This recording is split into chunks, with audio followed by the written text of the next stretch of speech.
Hey guys, welcome back to the What's True Health podcast. Today we've got a very special episode with Andrew Natoli and Emily Walker, two exercise physiologist researchers, and also they run the Research to Practice What Do podcast.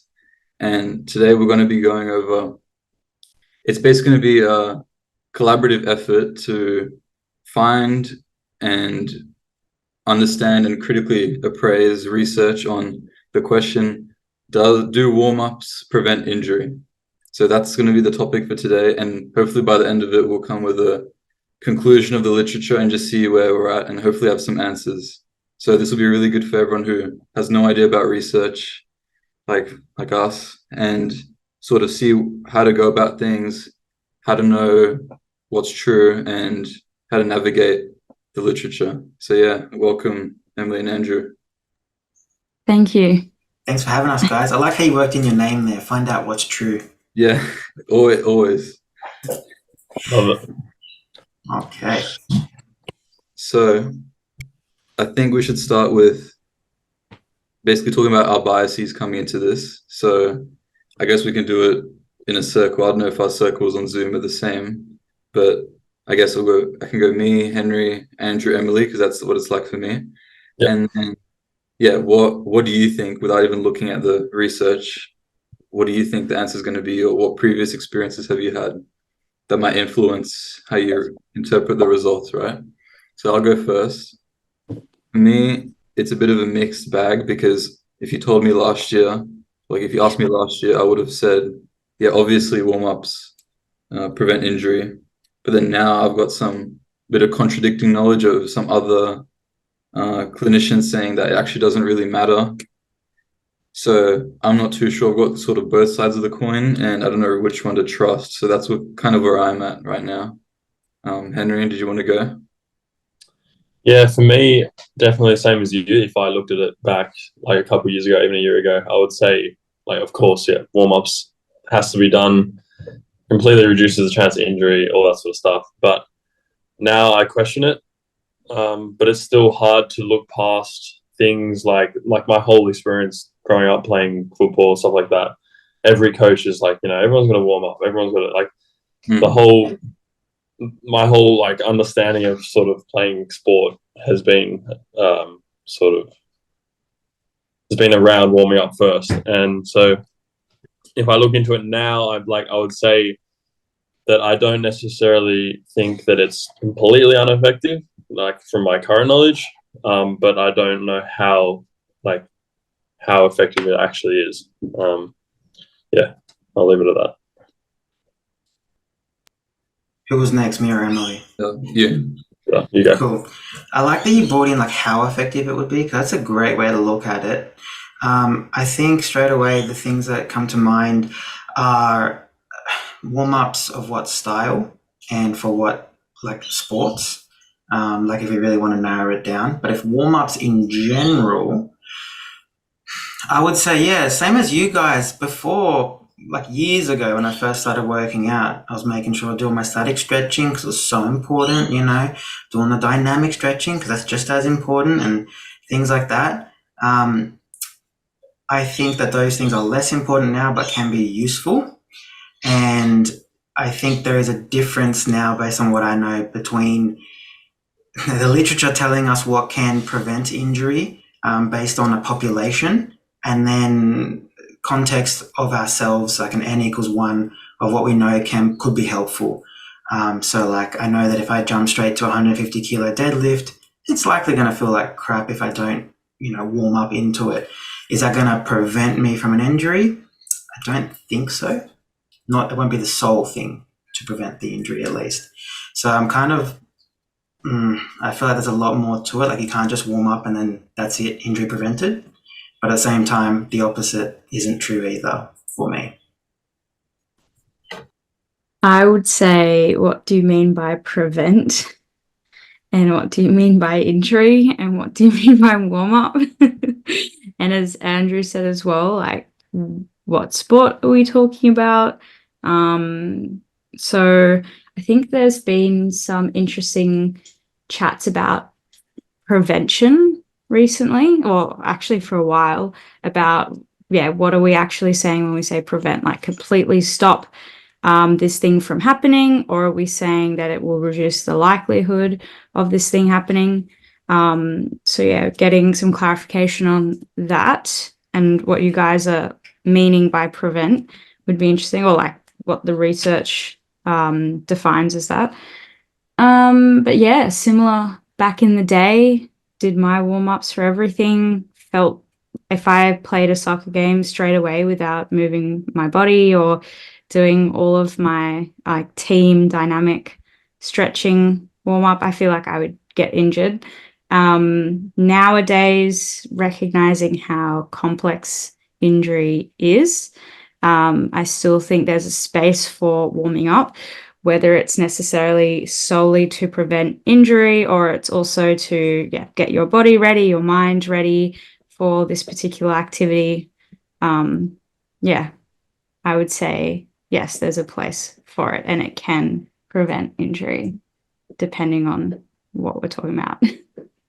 That's a good point, Emily, with what do you mean by warm-up? What do you mean by prevention? These are all good questions to ask before we jump into this, but I feel like the problem is that's the question, do warm-ups prevent injury, is the sort of question that you would get from just someone who doesn't have a background in health or just someone off the street. Like if you're at the gym and you're doing a warm-up with a client, they'll ask you like, is this effective, right? So we often tend to ask those general questions, but then we realize there's so much nuance to it, and like warming up could mean so many different things. So it's hard. Do we kind of just ignore that and more focus on specifics, or is there a way to go about it in a general way? Like what would be the best way to go about it, do you think? I mean, I would just ask them what they're looking for. So like what do you mean by prevent? If they're saying, well, if I do X, will it completely stop Y from occurring? And then you can go and look at the literature and be like, okay, if I do this warm up, does that mean that at the end of 12 weeks or whatever, no one is injured? Because that's what they were looking for. Or they might mean, if I do X, does that reduce the likelihood of Y happening? Which is actually a different thing that we would be looking for. So I think actually asking someone in particular, like, what do you mean by that?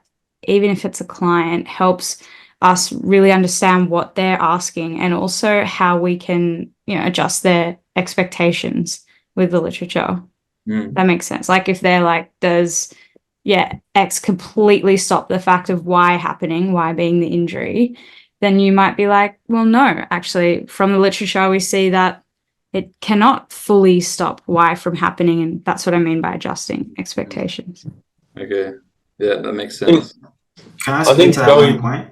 Yeah, okay. Sorry, Henry. Because one thing, because Greg Lehman a long time ago put up an awesome tweet, and I just found that it goes off what Emily said about, well, it's like if we use one term, it can mean a very wide range of things, right? So what he said was, since we can't say injury prevention, because there's a lot of people out there that say you can't say that we're preventing injury, he then says we shouldn't say performance improvement, because if deadlifts make me stronger, will they improve my juggling performance? So he's saying, like, because we deal in absolutes now because of how wide that word performance is that we can't say deadlifts improve performance. We can only say practicing deadlifts improves my strength in the deadlift. So it's like injury prevention as a whole. It's like, well, what type of injury? And it goes back to all those questions. Yeah. Yeah, I think coming into this, like what we're going to do today, we need to really in my opinion, we can't really find definitive answers in these questions because at surface level, they look so simple or you can generalize it. But as we've just figured out now, or not figured out, but brought to the table, is these things are so complex and there's so many different levels to this in terms of what form of warm up are we talking? There's so many different components to a warm up. Emily was bringing up, what does prevention mean to you? And it's massive. And I think going into it, when you do look into this research, you don't need to try find answers or look for a final sort of conclusion to what you're searching for, but just have, I think we'll gain a better understanding overall by looking into this sort of stuff rather than, yeah, anyway, you can tell me what you think of that. I feel like we should, when we're searching, we should still use the key term warm-up. And then I think when we look at the methods, see what they meant by warm-up, and then sort of infer from that. I feel like that'd be a good way to go about it. Yeah, don't worry. There's a good way. I know you said Google Scholar. I prefer PubMed because it's a really nice way to do an advanced search and get a lot better outcomes with how many papers you get and which papers you get. It's like sensitivity versus the specificity. Like you might get a bunch of papers and half of them don't mean anything, but it's better than getting 3 and then missing out on 50 papers. Yeah. So I can show you what I mean by that. Yeah, I think originally. Sorry, Victor. Wait, are you going on me?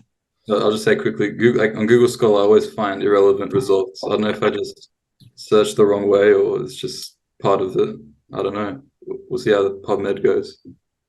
Yeah, I remember with Victor, we had that. We had our first semester subject. We got recommended to use PubMed initially. That was our first dive into the research, and we had no idea what we were doing. Like we looked at the advanced search stuff and we were like, "What the hell is this?" Like we still don't. I don't know if you do now, Victor, but it's super confusing, and that's why we just use Google Scholar because it's just it's easy to use. But yeah, definitely, it'll be good to see, Andrew, what a bit of a rundown on how to use it because it's confusing sometimes. It's good to use different search engines, to be honest. Yeah. Yeah. I had to ask what a systematic review was in that lesson. Yeah. Cool. Did you get an answer at least? Yeah, I understood a little bit more, but the first time I didn't really understand. Like I said, you can have a systematic review without a meta-analysis, but you can have a meta-analysis. You can't have a meta-analysis without a systematic review. And I'm like, oh, what does this mean? But yeah, now I get it at least. It's all confusing. I know. It slowly makes more sense, guys. All right. We want to just jump into it, I guess. Yeah. Either one of you sharing screens. I guess you guys can do that. Okay. So I'll just share this one. Can you see the PubMed? Yeah. So this is the advanced search. So if I actually go to just PubMed, it comes up like this usually if you just type it in. But clicking this little advanced brings you to this, which is way better for searching. You got this little thing for your, I don't know how to pronounce it, Boolean operators. So it's if you want to add 2 things together or negate something or do either or, that's really useful. And then this is the most useful part in my... Yeah, so this here is where you add terms. It's where you're going to find everything. For the broadest search, all fields is best because it gives you words that are in the body of the actual article, but also the title and the abstract and everything, and also keywords that the actual authors put in there for the journal, blah, blah, blah, all this stuff, right? But you can narrow it down, there's date here, the actual journal, all this different stuff here, the title, abstract. But just so you know it's there. But we'll do all fields today. Mm-hmm. So you said you wanted to do warm-up, right? Yeah. So we'll add that in. Now it says warm-up here, and that's all it says, but I'll show you what this cool thing does afterwards. So we got warm-up. Obviously, we're going to type in injury, right? Yeah. So that'll be an and. Prevention. Do that. Anything else we can think of, guys? Warm-up, injury, prevention. That's what I would start with. Yeah. Because if you go through PICO, right, we don't have a population. The intervention would be, warm-up. And then we've got I forgot what C stands for now. Yeah, so if there is a control. What would you write for control? You can't go comparator. I'm against looking for the word exercise here, and I'll show you why in a second, but I'm happy to go with those 3 if you guys are. Yeah, I feel like that should cover it. So if we search that, it'll come up, there you go, 587 results. I just want to go back to the actual advanced search and show you what that did because... Wait, Andrew, before you go on, one question so everyone listening can know what these terms do. What does putting brackets and things like and or do for your search? Oh, Yeah, so the Boolean operators, so and means that all three words have to be included in the search. So you can't be an article with just warm up or just injury or just prevention or just two of them. It needs to have all three in it somewhere, some shape, somehow. If I put an or at the end and put another term, it will give me heaps of articles of just that term and with none of this. So it will turn into like a million article search. So yeah, and also 587 only came up because we used the all fields query box. There's a lot of different things you can do here to narrow your search, but this is the broadest way because you can see how many different actual terms we use. So like it comes up, we just typed in warm up, but it actually says that it used, if you go down here, warm up exercise, warm up exercise. What else? That's pretty much it. But you can see the way they did it. They put in the ors and the ands for us, and it's beautiful. Right, so this advanced search is really good. But then PubMed does this thing where it's like you can either go best match or most recent. Best match usually gets you somewhere pretty good, so I go for that. But if you want to go most recent, you can. From here, normally I would just kind of, to get a broad overlook, go for the meta-analyses and the systematic reviews. So that narrows our search down to 35 from 587. Yeah, so see, straight away we got something a bit more workable. So then this is where I would just kind of start reading titles and seeing what is kind of relevant to us. So this first one, acute effects of muscle stretching on physical performance, range of motion, and injury incidence. Okay. Yeah. So there you go. That's pretty good. That's great. And if we read it here, it says that they use static stretching and PNF stretching as the warm-up. Mm-hmm. Pretty good. So that's going to give us something good so we can, go for that. That's basically how I screen for an article that's going to be useful. If we want to go through this together. Sure. Yeah.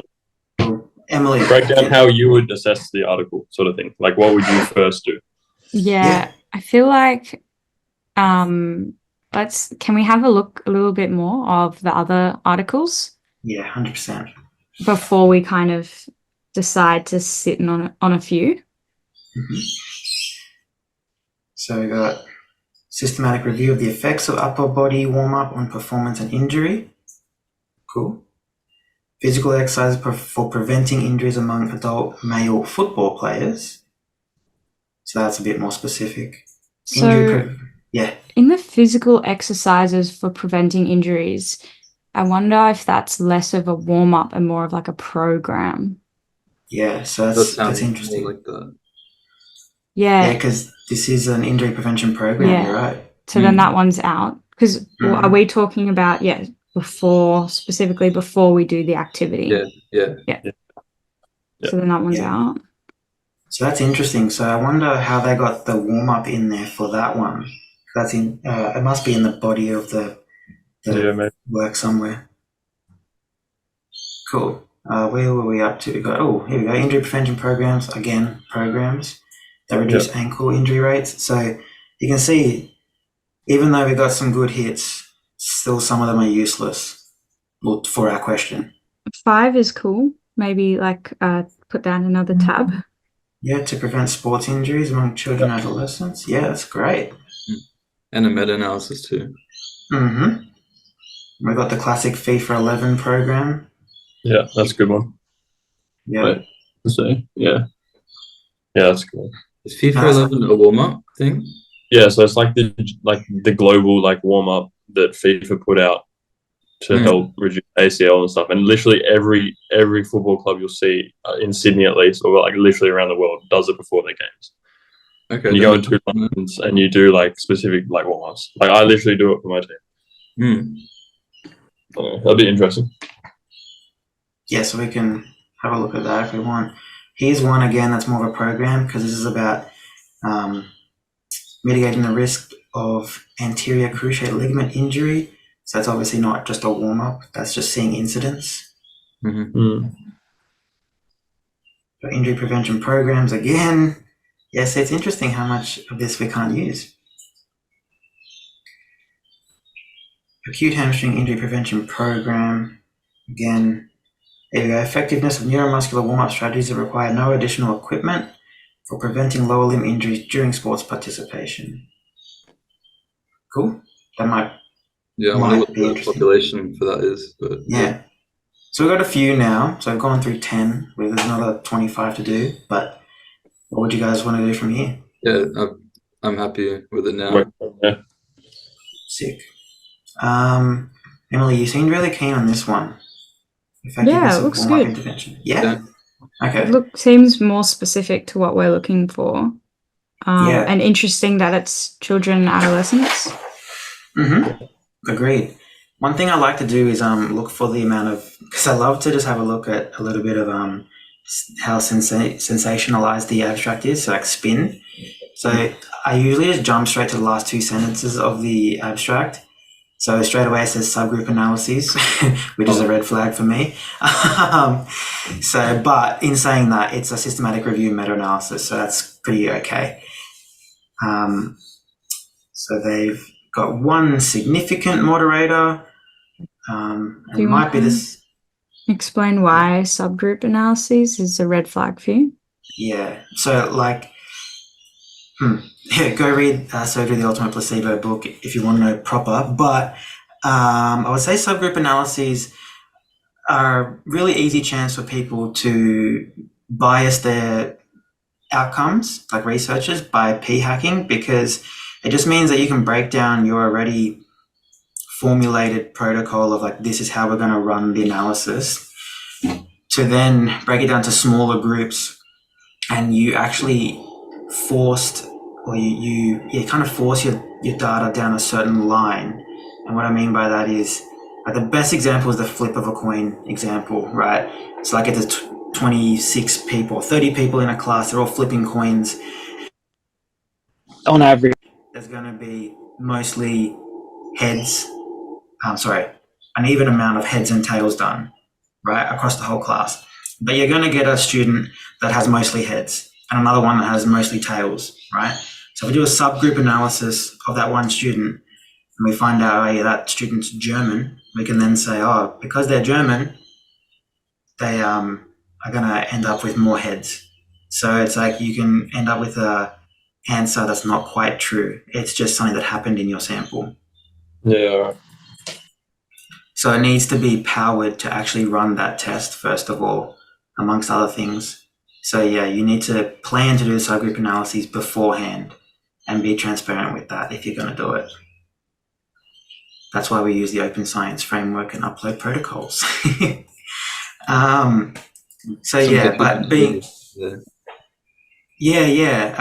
Where does it say that? Like second last sentence.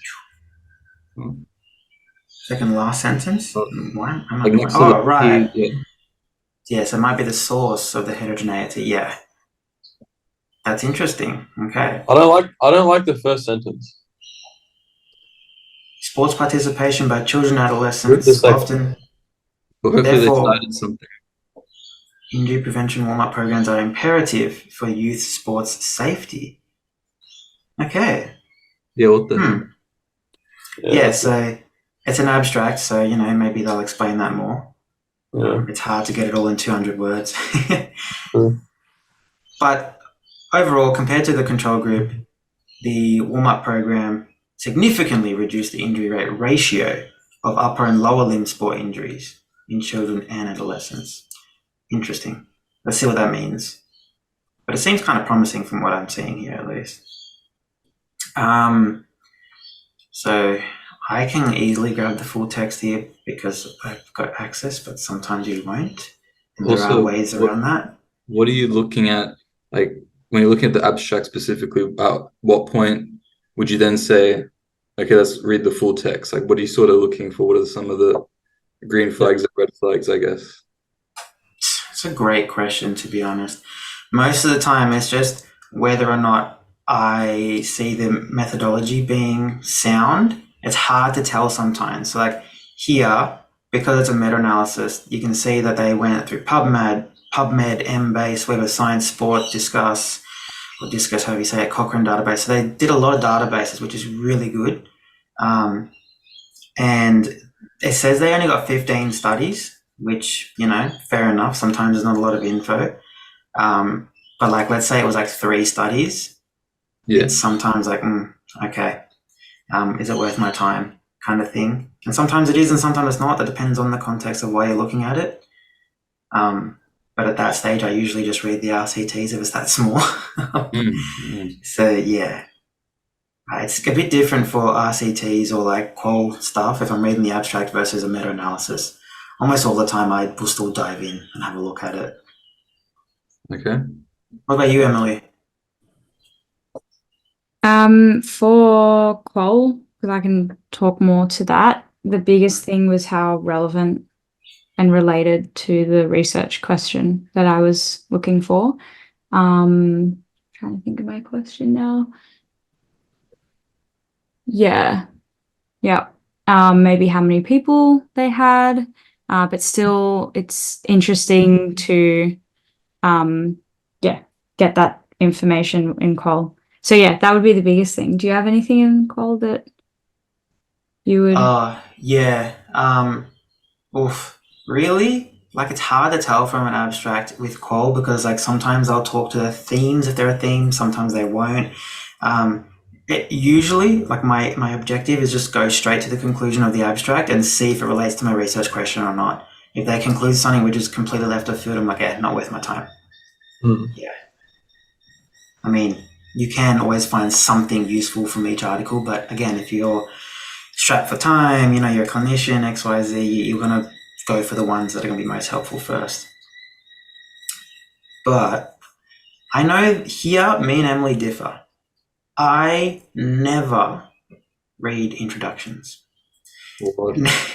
Now, this is only when because I read a lot of pain stuff, right? And a lot of the times the same thing over and over. If I'm reading something that's completely new, I will skim the introduction. But a lot of the time it doesn't actually help me answer my questions, right? It's like I'm looking at this, we've got children, 21% of the prevalence and World Health Organization said XYZ, whatever. This person has looked at that and neuromuscular stuff. It's like, it doesn't really help answer my question, but it does set the scene really well. So I may come back and read it if I see fit. Yeah, if you're researching the same thing over and over again, like you are with pain, you already know, I guess, what the literature is. So there's no point of the intro, except for the purpose of why they did the study. But if you're looking at a new thing, maybe it'll be good to read the intro just to see what it's like a mini lit review, right? Like right now, it would be good. Yeah, like an important bit would be looking at their hypotheses more than anything, and also what the aims were, right? It's like straight away, what I do is I kind of look at the first few words and straight away I see the purpose of the study. So boom, I'm going to read that paragraph, Em, do you have anything that you do that's different to me? The biggest reason why I read introductions is it gives me the language, especially when I'm writing. When I'm reading certain language, I actually find that easier to then go and write my own literature review or my manuscript. And there's, key words that we all know and statistics and things like that. So it helps me formulate that. In terms of, so let's just say I jumped to the purpose of the study. We've got to determine the effectiveness of WIPs, WIPS. So if I'm like reading really, really fast and I skip things, I then find myself having to go back and be like, what the fuck is WIPs? And then I have to go all the way back. It's warm-up intervention programs. So sometimes when there's heaps of acronyms, I just get a bit frustrated. I'm like, okay, I should have just read from the start. So especially with topics I don't know, it helps me really formulate my understanding, understand the key words, and understand how they got to their purpose. So then I can go through. But then sometimes I notice when I'm constantly reading introductions, I get like reader fatigue and then I don't even read the rest of the article. So I need to be smart with how much, space and capacity you have to read and how you're going to use that. Those are such great little insights. My way around if I see, for instance, WIPs, my way around it is I just go Control F and I'll type in WIP, and 1 out of 35 will be the first time. So then it'll be there, boom, warm-up intervention programs. That's what I do, so it just jumps me back. Yeah, but then I'm like, okay, well, what did they mean by warm-up intervention program? And then I want to find more context. So again, yeah, I think both are good ways, and you just got to figure out what works for you. That's it, man. That's it. So how are you two feeling, Henry, Victor, about what we've just said about the intros? Yeah, well, I personally never sort of I skim over intros if I ever read anything. Like I'm not gonna sit there and read the whole introduction. Yeah. What about you, Victor?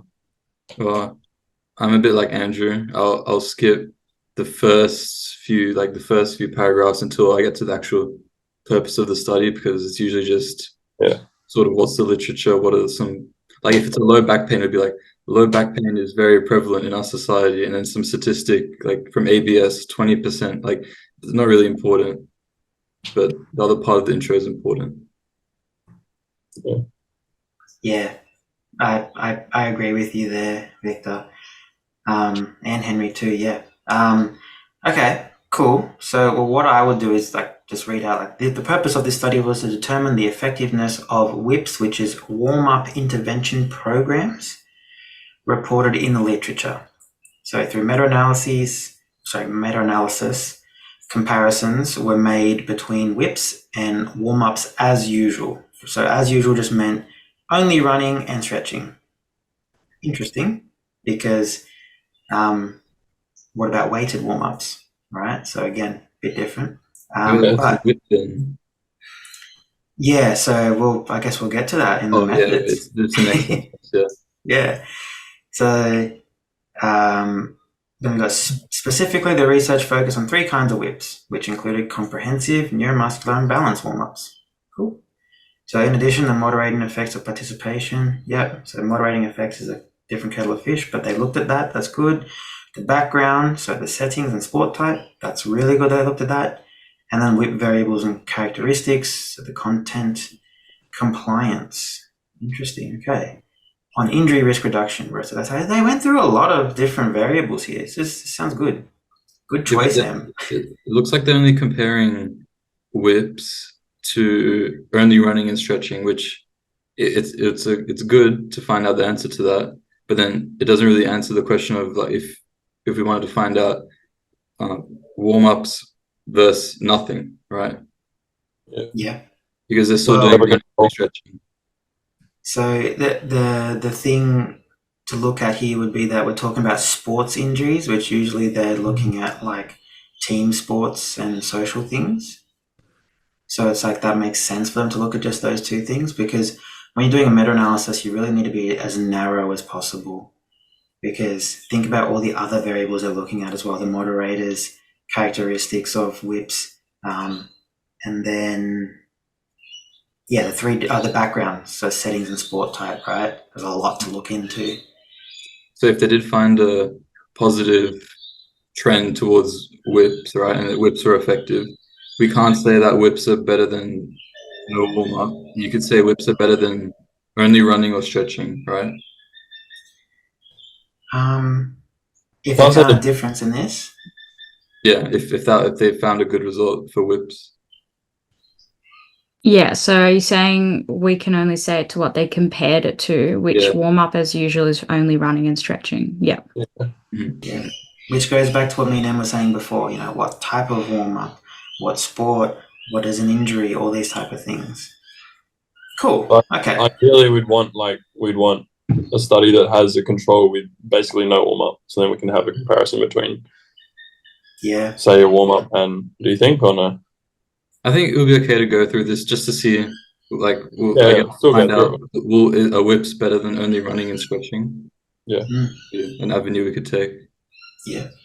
I guess this would be really, when you look at it, this would be more of a comparative kind of assessment rather than a controlled assessment or experiment, which is, useful. But again, that just doesn't mean we can't figure out the efficacy of WIPs. We only know the effectiveness of it versus running and stretching. Yeah. Not finding efficacy in this study. Which are 2 different things. Yeah. Sometimes those 2 words get really easily mixed up. So efficacy, you need to have a control where they basically do nothing because it's control, no other variables. And then if it outdoes that, it is efficacious. It has an effect. Better than doing nothing. So it could be placebo still. Depends what we consider placebo to be. But yeah, it could be. Okay. Definitely. Because, then we can start talking to a bunch of things, contextual effects and all that, and the relationship you have with the researchers and, whether the researchers are nice and all that type of stuff. But Hawthorne effects as well. So it's like whether or not you're being watched while doing this or you're going off to do it by yourself. Another kettle of fish. So there's always a confounder, guys, always. Cool. So with meta-analysis, you looking at their search strategy is pretty important. It's like when they search for this stuff, and like how they selected the studies, what the inclusion criteria was, all that. So their injury was defined as injuries sustained through a sport or recreational activity in or outside of school that resulted in missed time from activity participation. Oh, okay. So it's not even like, ouch, I hurt myself, but we'll keep playing. It had to prevent somebody from playing. Which I guess would encapsulate the more of a serious injury, like say a tear or a sprain. Yeah. Or a serious perception of that injury. Yeah. Because they could very well be completely sound tissue-wise, but be in a lot of pain and not be able to play. What if someone had an injury that wasn't that bad, but they just didn't want to go to school that day? Yeah, confounder straight away. Yeah. Right. Or what if it's just, they didn't want to play and they just faked it? And there's all these questions. That's why we look at multiple studies as well. But their search strategy, they search a lot of different, search engines, databases.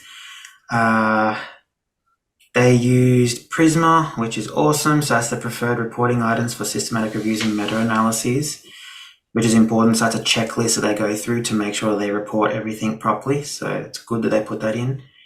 Is that just how they write the paper? They need to include everything in the paper? Yeah, pretty much. So it's like, what they're going to report on and make sure that's very transparent. And also so it's uniform across all different systematic reviews and meta-analyses so that people aren't just reporting their own random thoughts. Do you know what the equivalent is for RCTs? I guess there would be a few different ones based on what style it is. I do know that we use the Core Q for qualitative stuff. Prisma P, and also there's actually a few different ones that you can use for systematic reviews, but Prisma P or Prisma is the one most people use. I can quickly look it up for RCTs, or maybe Em in the background. Can you look that up and we can keep going through this? I've never run an RCT, guys. So I mean, like, there's I've probably read it a million times, but I just can't. Is it the CASP? I don't know if we say that as like CASP checklist. Yeah, there is the CASP. CASP. What else? There's a few. They don't come to mind straight away. I've been reading too much qual research. But there'll be a few different ones.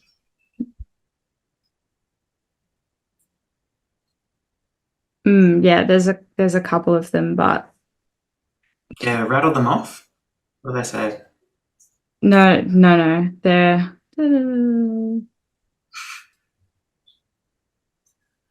nothing like, they just keep saying the critical appraisal one.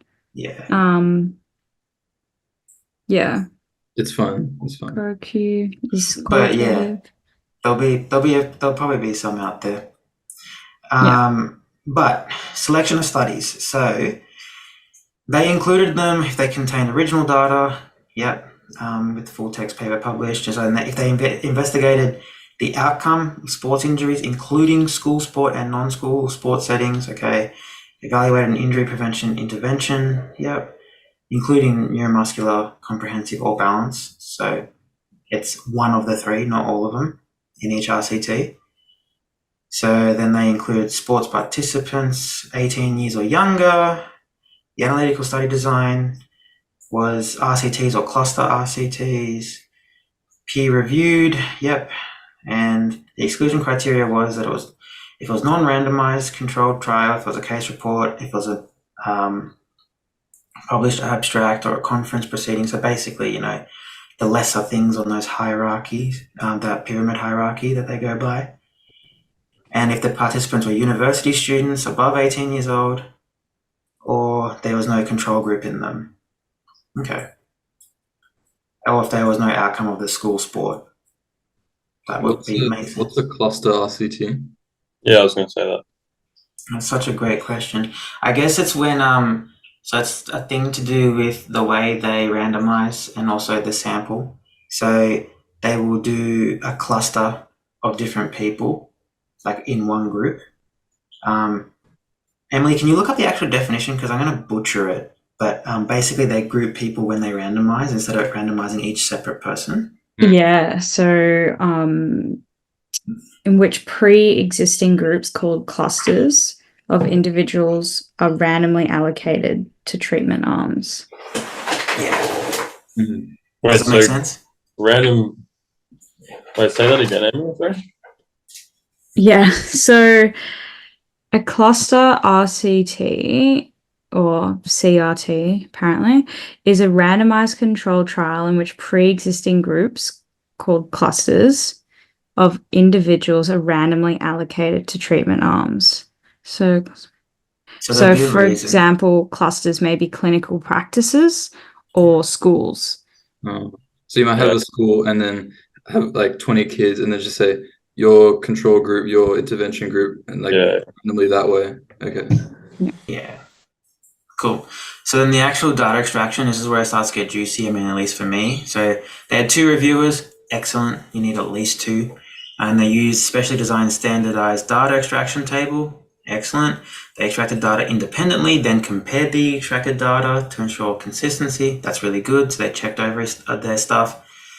Inconsistencies between them were resolved through discussion between the 2 reviewers. Okay. After initially discussing the inconsistency, any differences in the data extraction process were resolved by a third party. Okay, good. So they involved a third party. That's really important. So they shouldn't be resolving their own disputes because that just leaves room for bias. And then the data for the study was extracted from the full text. If there was insufficient data, the author was contacted by email. Excellent. So they followed up with the actual authors themselves. The quality evaluation. Yep, so they independently scored the methodological quality, including in the trials. Okay, so they had 12 quality criteria adapted from whatever Furlan et al. Is. Interesting. Okay. So randomization, concealed allocation, blinding of care, blinding of outcome, dropout rate analysis. Okay, cool. Looks like the Pedro scale a little bit. Yeah, it's similar to that. Version. It's interesting. There might be a reason they use this Furlan one. What's this called? It's updated method guidelines for systematic reviews. Okay. So that was specific. 1941. Is it actually? Oh no, sorry, it's 2009. Yeah, so that's the pages of the actual journal. I was like, no way, 1941. Okay, cool. So we'll be looking for the quality evaluation of the 15 studies that they included. So the meta-analysis, they analyzed it. They got an injury rate ratio and a 95% confidence interval. Okay, so this is just like how they determined everything. So this doesn't matter so much. We can come back to this when looking at the actual results. Like quality-wise, doesn't matter too much. That's just how they that kind of displayed their results. They looked at heterogeneity, excellent, classic, variance. Yeah, okay, so this is all just like statistical stuff that doesn't matter too much, to be completely honest, guys. We can skip this stuff. Then the subgroup analysis, same stuff. So they looked at the heterogeneity again.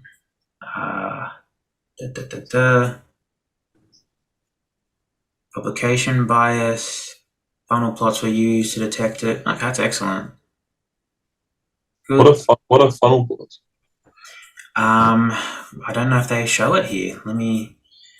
It literally looks like a funnel. That's why they. Here you go. So, I Also- mean, so like it's, how long Basically, you got? as can I try and explain it?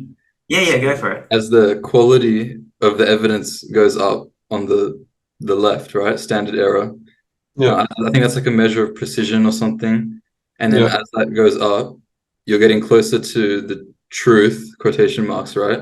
So the higher Yeah. the quality, the closer the dots should be because they're more likely to get the truth. But if you're less biased, you're more likely to have like bias towards one side or the other, right? So you see where the triangle is. It should be Yeah. within the triangle and getting skinnier as it goes up.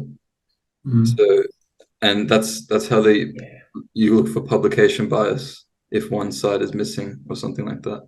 Yeah. Yeah. So a big thing is you don't want to have like a bunch of studies like all over here, right? Because that will show, like, especially if they're down below here, you want them to be evenly spread. They don't all have to be up here, but you want most of them to have a low standard error and things like that. So like what they reported up here is that based on the studies identified, asymmetry was apparent, right? As smaller studies typically had higher than average effect sizes, okay, with low effect sizes absent. And then they did an Eger test, I don't know how to pronounce that, which confirmed the asymmetry. So all of this stuff, I'm not a statistician. I actually don't know what a lot of this means, but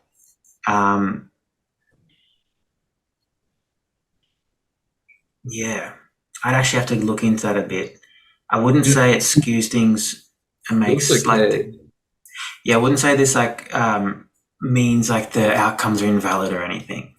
But yeah, it's something to look into if you ever want to look into publication bias.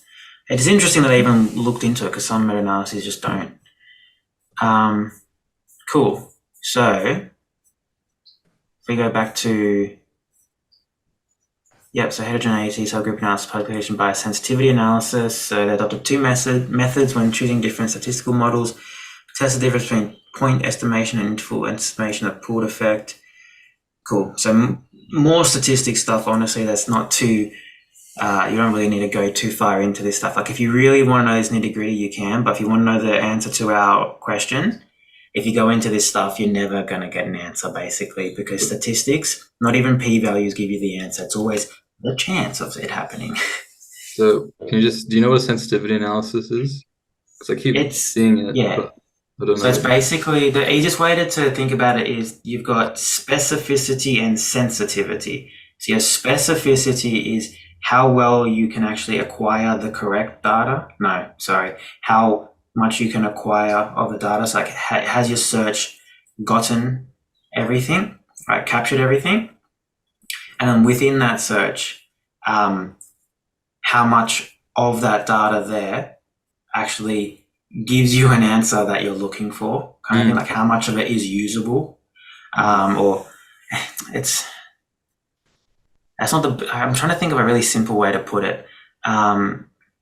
If you think about it in just a search terms kind of way, right? So it's like when we search for the 587 that we found before, it's like, and then we actually filtered it down to 35. So only 35 of them were actually useful for what we wanted. So the sensitivity will be very low because 35 out of 500 and whatever is like whatever percent, very low percentage. So it's very low sensitivity. So yeah, but you're doing the analysis. Sorry? So like what's the purpose of the analysis then? Like once they've already done the search? Oh no, so sensitivity analysis will be on the data, but I was just using it as an example to show like with our search terms, for instance, something tangible that you can think to. So they do that with the data of the studies? Yeah. Okay. So how do they decide which data is sensitive? Like how do they So it's not about which data is sensitive. It's kind of what tests are going to give them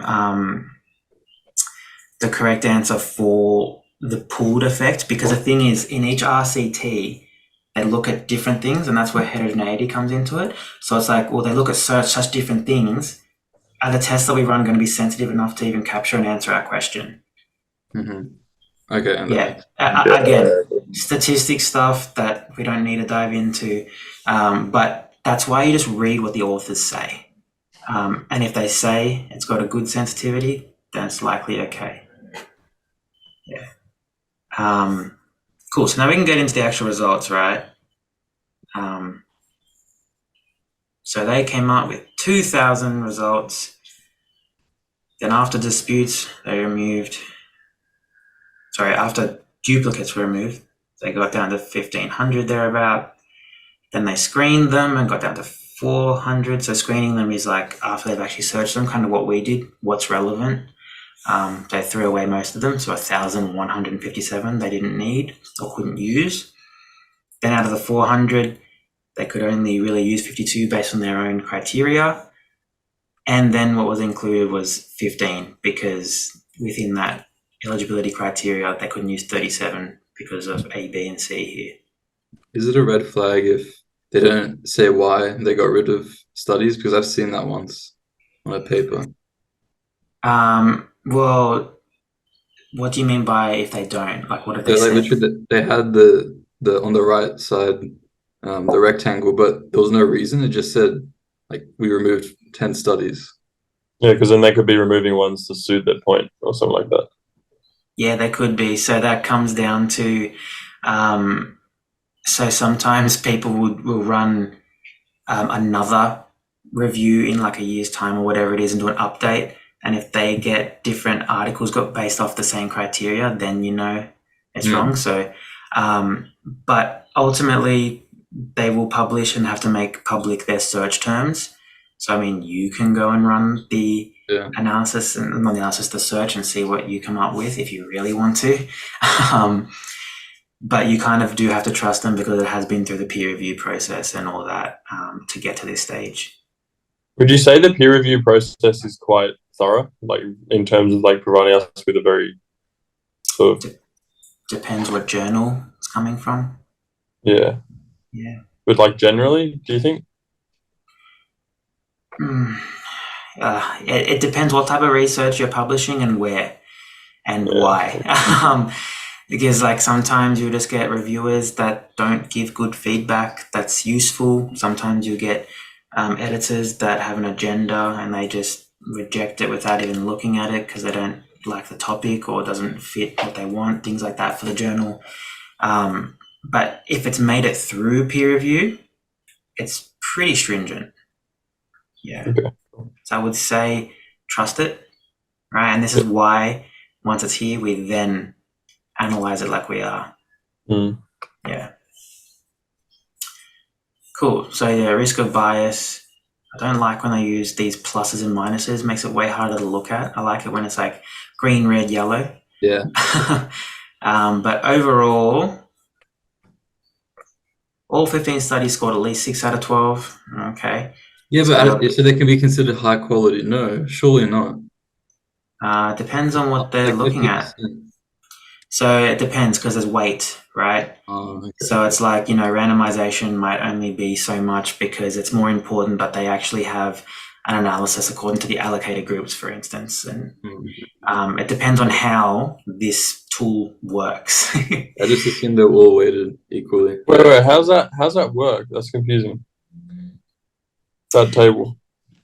It's again, do you want to go into the statistics and everything and how it Actually, pumps it maybe out? not. Yeah, so it's like when you use these things, it's like there's a lot of things that go into these simple tools, and that's why you look at just what they've said.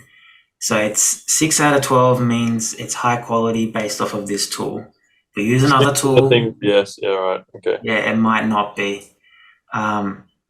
So yeah, all 15 studies were high quality based off of this. And the absence of blind intervention for intervention group participants and caregivers was a common methodological defect, right? So when you look at it that way, well, can you really blind people to the exercise they're doing? No. So that makes sense, right? So again, that sometimes is a tool actually giving you the right answers, the right tool to use. There's always questions. So yeah. So then we've got the actual demographics and the actual interventions, designs, things like that of each RCT. There's one with 10. Yeah, there you go. So that was a cluster RCT, that was Olsen. So if we go here and look at Olsen, yeah, they got pluses for all of them except for, I'm guessing this one is blinding, number 4. 4 is blinding of care providers. Cool. What's the lowest one they've got there? Looking here, 6. Oh, 6. 6. Yeah. 6, yeah. Okay. Cool. Okay. So if we keep going down, yep. So we've got sessions 3 per week, 2 to 3 per week, 2 or more per week, 5 per week. Okay, cool. So there's a lot of differences there. Compliance, which is just like how many people you actually did it. Decently high. Couldn't get it for this. 52, pretty low. 100%. 60, 84, 32. So That was a again, paper 11 study. 100% is a paper 11 study. I think. There's also this Oh, one wait, right that here. 32% for 32%. FIFA 11. So it's Yeah. both. Your bias is showing, Henry. No, I'm joking. I'm joking. That study here popped up. I know, this one here as well. Yeah. Emily, you haven't spoken for a while. What do you reckon looking at all these? What do you mean? What do I mean, reckon? like, just, would you have thoughts running through your head? Never, no. Silence always. Fair enough. No, I really like how you said that it's like trusting what they're saying, and because I notice I can get caught up with I don't understand how to unpack this specific table. So yeah, I really liked that point. It was a good reminder for me as well. The big thing here is that there is a totality of evidence that we don't get by just looking at this and getting bogged down in those details. Because if we do, then we don't have time to actually look at everything else. And if it's easier to just look at 2 or 3, 4 or 5 articles, and if they all say the same thing, then it's more than likely good to go. You know what I mean? Yeah. Cool. So this is what they actually did. Again, doesn't matter so much because we're just looking at injury prevention.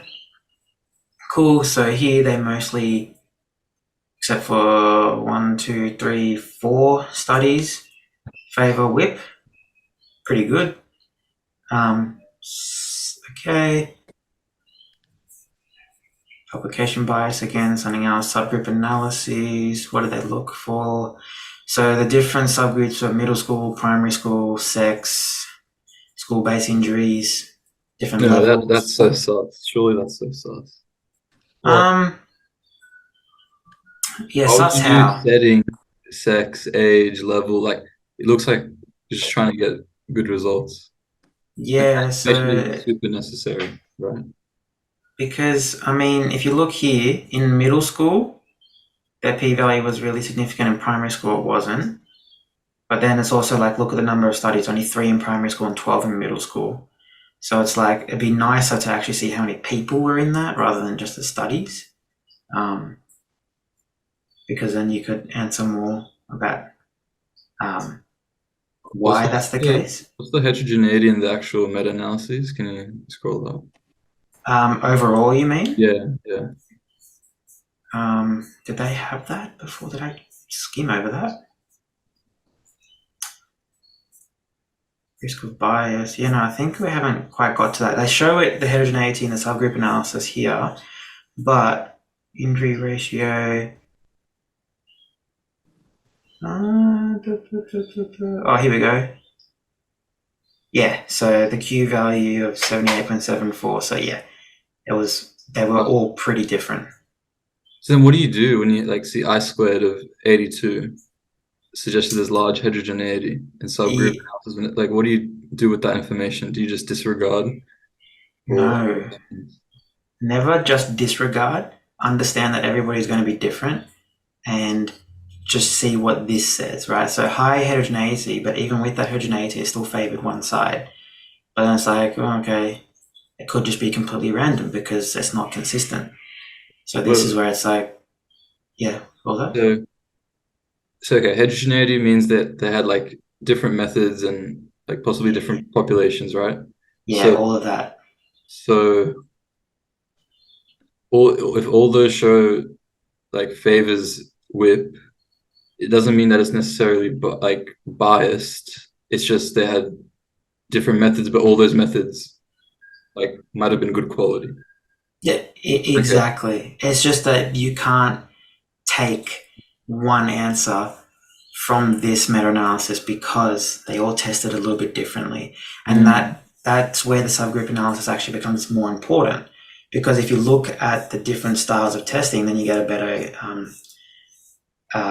idea. So if you actually break it down to the neuromuscular versus comprehensive, right, or injury location, then you can understand a little bit better. So like for instance here, if we look at the heterogeneity, why can't I see the p-value of 0? I think that's just because that was what they set it to, which was 2 decimal points. So it's probably like 0.000 whatever. That's all. Yeah, I just thought if it's I squared statistic, it's just not biased, but it's actually not. It's just the methods are a bit different. That's something. Yeah, like for an RCT, yes, because if the two groups are different, well, then what are you comparing? Yeah. But it's a meta-analysis. Heterogeneity is usually pretty high. So, getting below 6 is nice. Above 8, it's like, let me check some other studies. But it's like, don't throw it away, because then sometimes you throw the baby out with the bathwater. You know what I mean? Yeah. Does that make sense? Okay, yeah. Yeah. And would you agree with that? Like, I don't know if you're disassociating over there, but... I had no thoughts, just vibes. Yeah, man, I love it. No, I actually am learning as we go. Yeah, I think I am too, about this topic, and kind of, I got to go look more into that risk of bias tool. Okay.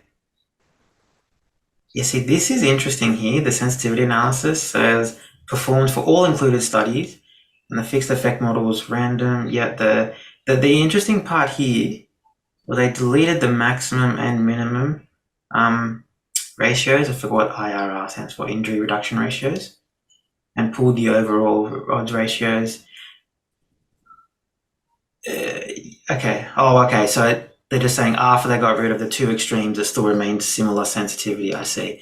So that's why they did that. So that was just to check if there was like extreme things changing the results, but it wasn't really. Sensitivity stayed the same. Cool. So like the discussion is where it always gets really cool. I feel like you never skip a discussion like opposite to introduction, right? Results sometimes hard to understand because of all the statistics in there. Discussion is where it all comes together because you get to hear what the authors think. And it's like, oh, okay, that's what that means. So they started out by saying it was to assess the effectiveness of WIP on injury reduction rate of children and adolescents in both school-based and non-school-based sports. I also realized that we didn't really look at p-values to look at the differences actually all the way through that results, which is kind of what we wanted to look at. But that a statistically significant and clinical meaningful reduction in injury rates. But they didn't define clinically meaningful.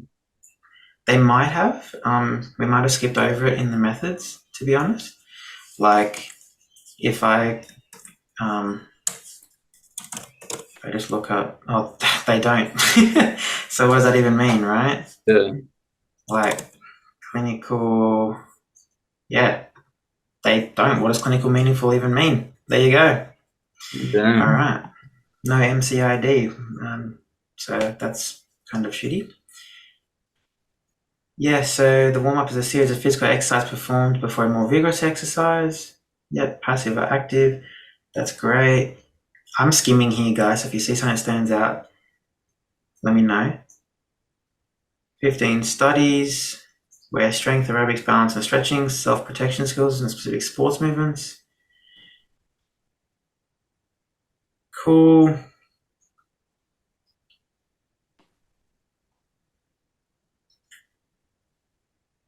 So one of the big findings that they really looked at was the subgroup analysis of middle school students versus primary school students being different. But straight away, that rings a red flag in my mind because of the heterogeneity, and also because of the fact that they looked at, I think it was 12 versus 3 studies. So it's like, how much does that difference matter?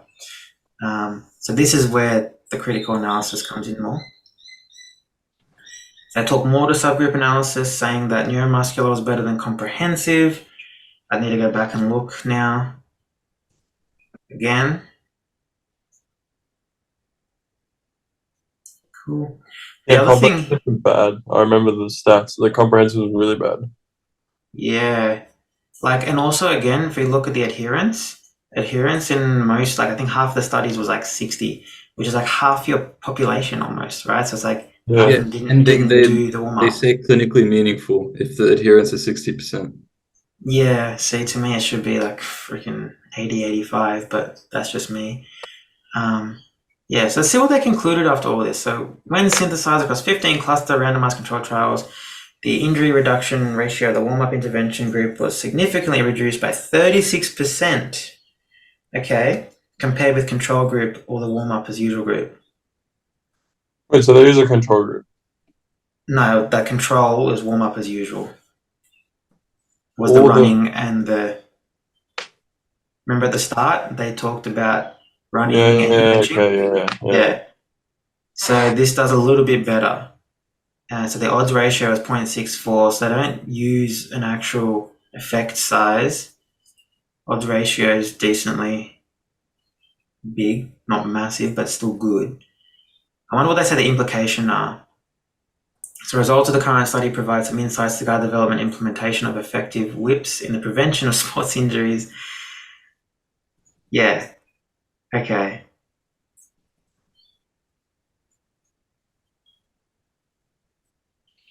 Yeah, so here's where it always gets interesting. The results also emphasize how to make practical adjustments in sports training and competition, as well as in family exercises.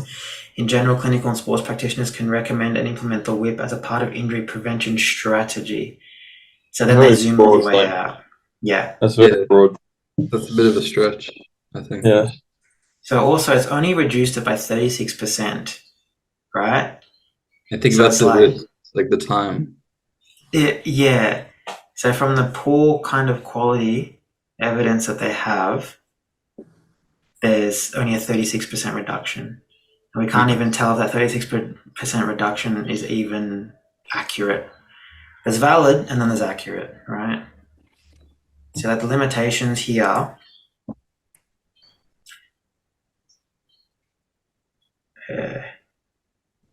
this is interesting. These are strengths. Limitations, the upper and lower results included head or trunk sport. Yeah, see. Now that we've read most of this stuff down here and the way that they've concluded it, they've done well, but it just kind of tells me that doing these warm-ups isn't worth their weight in the time spent on them. Yeah. To my knowledge and this is applying it to everything else I know.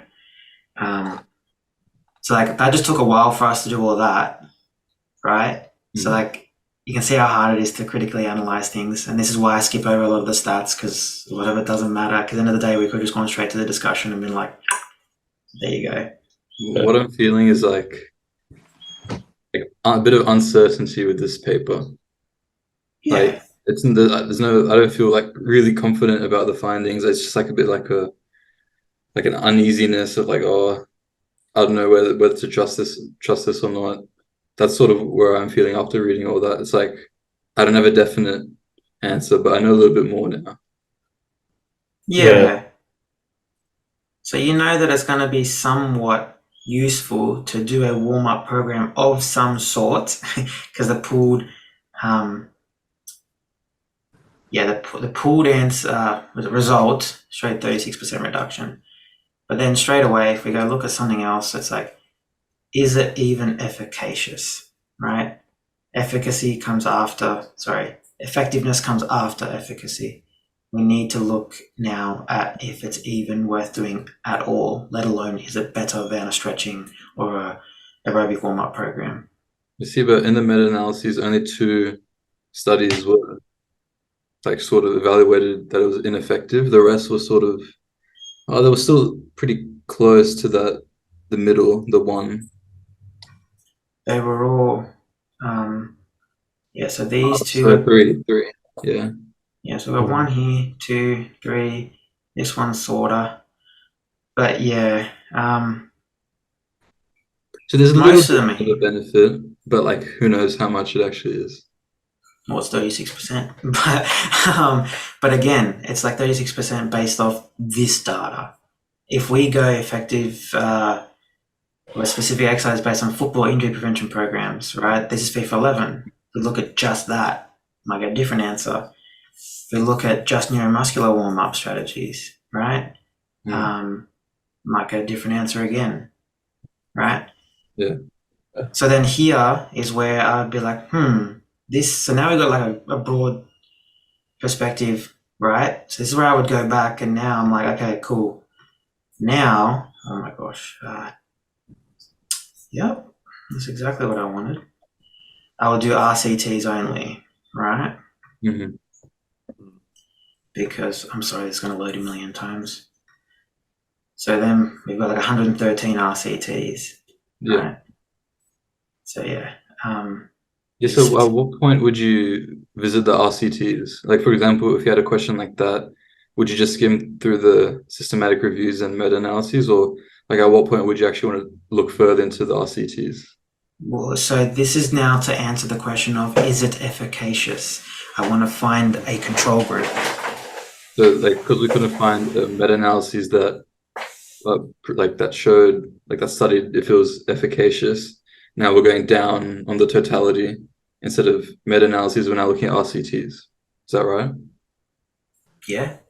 So, like, if we go back to advanced, we can actually search through groups and stuff like that. But yeah, and there's like a bunch of filters you can put on things. So, so like see all these here that you can put in. So like, yeah.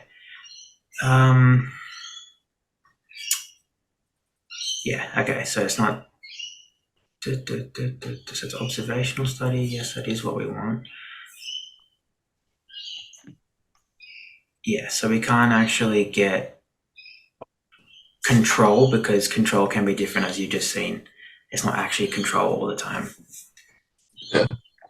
So yeah, that's how I do it, and that's similar, I'd imagine, how Em does it as well, but she probably goes a little bit more in depth than me, to be honest. That was great. And how long usually would you have? Like, would you spend hours on like reading papers? Obviously, it'll be quicker than this because you already know what you're doing. Like how, like we took probably half an hour looking at that paper, but what would it look like in reality and like doing your honors and stuff like that? Oh, that's a bit different. So like doing research or looking for a question to answer clinically? Oh, looking for a question to answer clinically. Also, another side question is qual research easier to read? No. I would say like narrative wise it's nicer, but it's like if you don't know what the methods are, it's like, well, what do they even do? It's like at least with that stuff, if you don't understand the statistics, you can still read like, oh, it was good because of this. Yeah. Whereas if somebody was like, oh, we did this and then analyzed that, and then it's like, what does that even mean if you hadn't read into that stuff before? But usually it's nicer to read the results, that's for sure, because it gives you a story. If we're answering a question, Em, I want you to go, like, if you haven't said anything for a while, and I'm like, have you looked up anything recently? Because I have, but yeah. It depends on how much time I have clinically. So if I have just had someone booked in and I have an hour break to look into it, it's going to be very different to, okay, there's someone in a week's time and I don't have much to do and I can, look into it more. So if I'm really pressed for time, I'll probably look up like 2 systematic reviews, depending on what it is. So we recently had someone with osteoporosis, so I looked up systematic review. I wanted to cover like safety stuff. I wanted to cover exercise prescription. There was also a big RCT that was done. So I kind of looked through that RCT. That was it, about 3 papers. There was another one, POTS. So, oh my gosh. What question were you trying to answer? Which one? The osteoporosis? Yeah. So just like what sort of prescription is good for people with osteoporosis? So, What is good? like what should I be prescribing? So differences with like osteoporosis versus osteoarthritis, like impact loading is really important for osteoporosis in particular, and really, really high intensity strength training for like bone remodeling sort of thing. Osteoarthritis, it's not as important for the biology for the condition itself to do that stuff. It's more maybe related to that person's goal for osteoarthritis. Like if they want to do strength training, cool. If they don't want to do it, it's more okay. Whereas osteoporosis, it's like we really, really should be doing strength training if you want to change the progression or maintain the disease. Yeah. How long did that take you to do that search? I was lucky because the client was looking for a very specific program, and so the paper came up straight away. So I didn't actually have to look for that paper. It was like the Lift More trial. That probably took me maybe half an hour, 40 minutes to look through that paper in particular. So an hour a bit overall to consolidate it, write down the key bits of information, and then make it relevant to that person, I'd say. But that is like, osteoporosis is pretty easy. As I was saying, like POTS or long COVID, chronic fatigue, that sort of stuff's a little bit harder. Yeah. What about you, Andrew? Oh yeah, I haven't answered. So like, depending on what I'm looking for, I will skim multiple articles, and I will always start with position statements or meta-analyses or systematic reviews to get the best overview. So I also did what Emily did on that exact same thing on those Lift More trials to look for exactly what I should be prescribing, because it was a very specific situation. I did it differently though. I literally looked at the trials, which I already knew the exact trials I was going to be looking for, so I didn't need to search anything. And I just went methods, what did they do? And I went outcomes, did they get them? Cool, next paper. Methods, what did they do? Outcomes, did they get them? Cool, next paper. And I just got a bunch of different ideas to what to do and just to get some evidence, because I know that it's already an intervention that's at play anyway, and that the client wanted it. So that was what was more important, and that's the whole evidence-based practice kind of conversation there. But one recently that I know a lot less about was FND, the functional neurological disorder. Had a client with that recently, and I was like, I don't know enough about that at all. So I, again, probably read, I don't know, 6, 7, 8 papers, but I did not read them in entirety. I went and looked, went to the methods quickly, what they looked at the conclusions, like what was it that they even concluded? Is it relevant to me?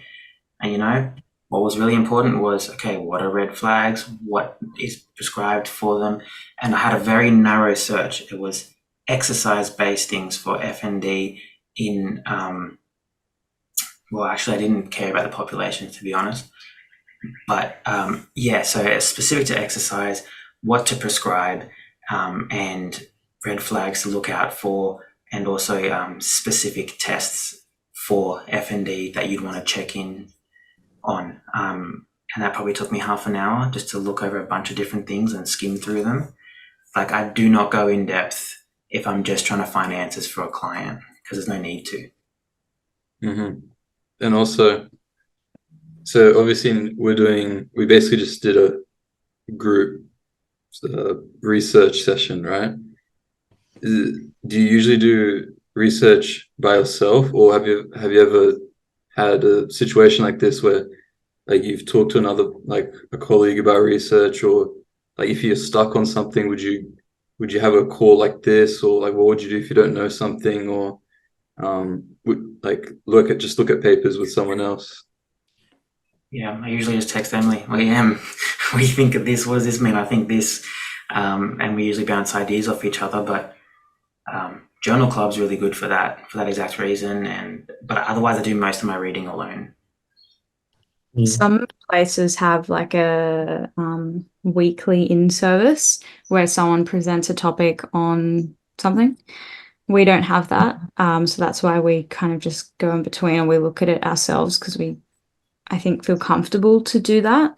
But yeah, if you don't necessarily have the colleagues to talk to or bounce ideas off, or like we might talk to the physio about something a bit more acute that we haven't seen.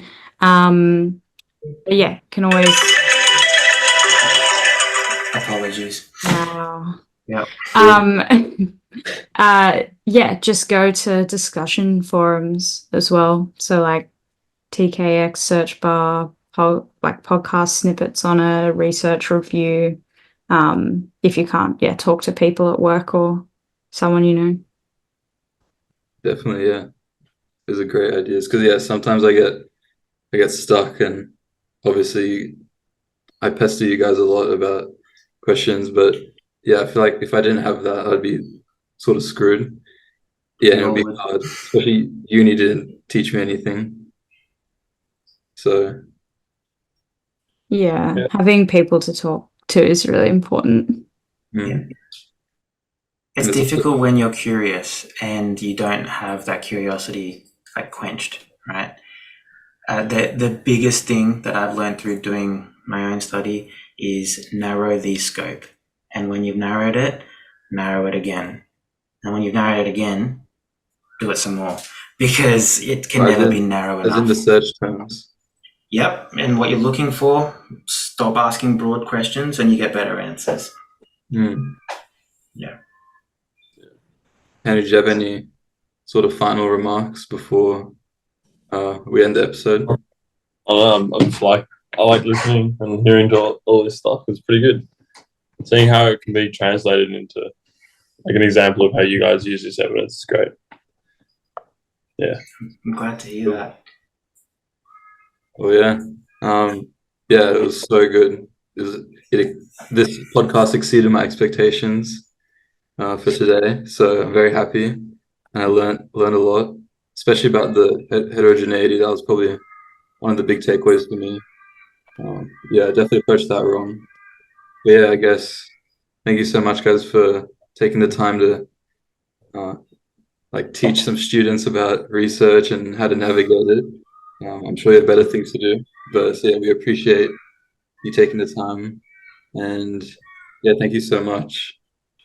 And if anyone listening has questions about like any of that stuff, it can be really complicated. Like it's really complicated for us as well. Just shoot any of us messages, and like it's great. We just want to have discussions about it. It'll help all of us. And we'll I'll try and answer it. Hopefully not. Hopefully I'll know. If not, I'll redirect you. And then we'll probably redirect them again if it's a stats question, because we are not statisticians. Yeah, and nice job, Andrew, taking the lead, sharing your screen, and taking us through it. I learned some stuff too. Thank you, Andrew. I learned some stuff just by having questions asked to me. So thank you, guys. It's nice to do this because you know your holes. You learn your holes in your knowledge, which is great.